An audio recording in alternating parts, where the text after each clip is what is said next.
Amin. Nah sekarang pojam yang ada di rumah yang sudah mengirim pertanyaan, yang udah nggak sabar pengen dijawab sama guru-guru kita, langsung aja yuk kita masuk ke segmen Tanya Dong Ustadz. Kami semua tanya dong Ustadz. Masya Allah, tabarakallah. Senang rasanya kalau segmen Tanya Dong Ustadz ini karena mewakilkan semua jamaah curhatan.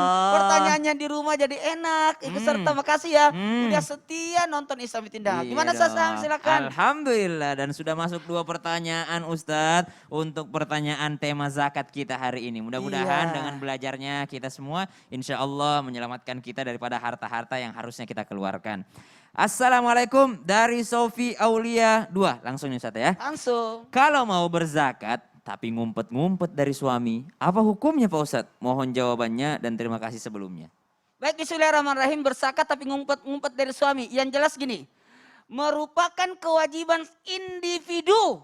Sekali lagi, kewajiban individu untuk memenuhi syarat mengeluarkan zakat baik laki-laki maupun perempuan. Kalau dia memiliki harta, maka keluarkan. Walaupun dia kadang-kadang gini, suami punya usaha, istri punya usaha. Maka dalam hal ini istri pun bisa mengeluarkan zakatnya sesuai dengan yang dimilikinya. Karena harta istri milik istri sepenuhnya. Cuma dalam hal ini sebenarnya walaupun dia ngumpet udah bisa, udah benar aman. Karena kan bukan harta suami, hartanya dirinya. Justru sebenarnya kalaupun harta suaminya dia mau ngumpet-ngumpet karena kebetulan suaminya pelit, boleh. Itu dalam hal untuk menyelamatkan suami. Dan dalam hal ini ada baiknya sosok istri mengkomunikasikan hal ini kepada suami.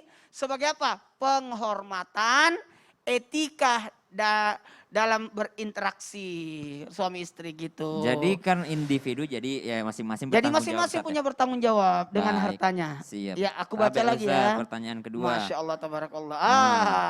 Ini ya dari Sri Puspitasari 19. Assalamualaikum Ustaz, izin bertanya. Apakah boleh kita mengumpulkan zakat penghasilan 2,5% itu terlebih dahulu di rumah dan akan kita keluarkan ketika di bulan Ramadan? Bisa nggak kalau saya kumpulin? Nanti bulan Ramadan saya keluarin. Mohon bimbingannya Ustadz. Jazakallahu khairan katsiran. Baik, tabe. Bismillahirrahmanirrahim. Sudah kita jelaskan tadi bahwasanya zakat penghasilan itu sebenarnya tidak ada. Yang ada itu kalau penghasilannya memang banyak sekali dan melebihi daripada batas rata-rata, kita lah bisa ngukur lah itu ya. Kita udah sadar lah gitu. Maksudnya ini Allah sudah kasih banyak sama kita. Yang jelas kalau secara syariat zakat penghasilan hanya satu yang berpendapat ada, yaitu Syekh Yusuf Qaradawi. Kalaupun mau mengeluarkannya, mau bulan Ramadan lebih baik. Kenapa bulan Ramadan? Karena bulan Ramadan berlipat ganda pahalanya. Jadi dikumpulkan dulu di rumah, dikumpulkan dulu di tabungan, boleh. Tapi ingat kalau itu adalah zakat penghasilan ya. Karena zakat penghasilan tidak ada tadi, cuma satu Yusuf Qaradawi. Kalau emas mau dikeluarkan di Ramadan pun tidak boleh. Mau dikeluarkan Ramadan pun boleh. Tapi harus ingat haulnya. Haulnya kapan? Haulnya itu ternyata keluarnya harusnya kemarin di bulan Rajab. Karena startnya misalnya emas punya emas itu di bulan Rajab tahun lalu gitu. Jadi harus tahunnya gitu. Harus tahu haulnya dan harus tahu berapa nisabnya. Yang jelas untuk zakat penghasilan ulama jumhur mayoritas mengatakan tidak ada zakat bagi zakat penghasilan. Pertanyaan ketiga Ustaz. Ada pertanyaan ketiga? Ada dong. Tapi aku mau tambahin sedikit. Tambahin Ustaz, iya. Jadi kalau saya, perhitungan saya pribadi ya, kalau penghasilan itu dari 100% itu dibagi 3 dulu.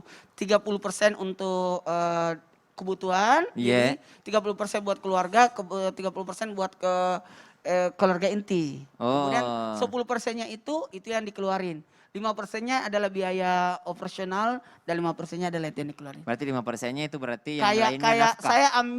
saya ambil perumpamaan pertanian. Oh, baik.